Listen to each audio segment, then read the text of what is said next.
Kondisi pariwisata Bali dan Bali secara umum saat ini adalah hasil atau wujud kesiapan masyarakat Bali dalam menerima kunjungan wisatawan. Sejumlah pihak tak setuju jika pariwisata dikambing hitamkan sebagai perusak Bali, baik tatanan sosial maupun alamnya. Alasannya, semua yang berjalan dan terjadi saat ini adalah bentuk atau cara masyarakat merespon masuknya wisatawan.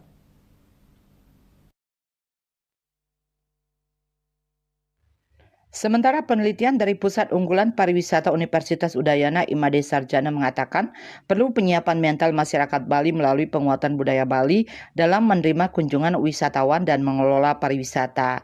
Karena pariwisata adalah alat yang seharusnya bisa dimanfaatkan sebesar-besarnya untuk kemakmuran masyarakat Bali.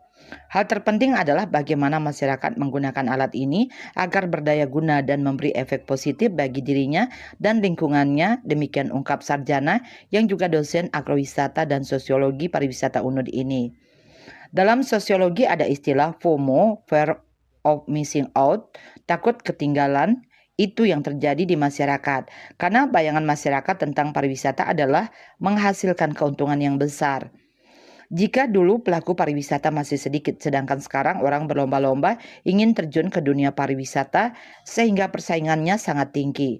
Orang yang bersaing mungkin kemampuannya relatif sama dengan pengetahuan dulu. Pandangan orang sekarang bisa dapat uang dari pariwisata, sehingga ini yang menyebabkan petani beralih profesi, menjual sawahnya, dan fenomena lainnya.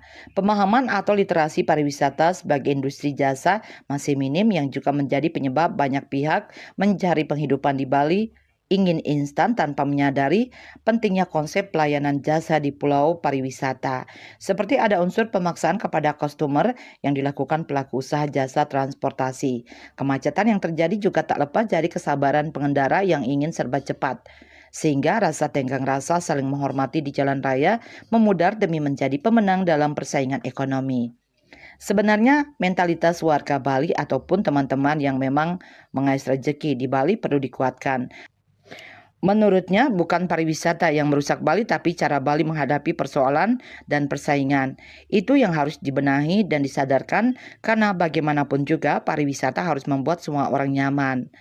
Hal yang perlu ditanamkan bagaimana semangat masyarakat Bali melestarikan alam dan budayanya yang perlu diingatkan setiap saat. Misalnya kasus pembongkaran tebing adalah bentuk memenangkan persaingan ekonomi. Investor hanya berpandangan mendatangkan wisatawan yang banyak dengan menyajikan kemewahan, eksklusivitas pemandangan pantai atau laut yang sangat dekat dari hotel, sehingga pembongkaran tebing pun dilakukan. Wawasan pembangunan berkelanjutannya perlu diingatkan, harus laras dengan alam. Cita Maya Bali Post melaporkan.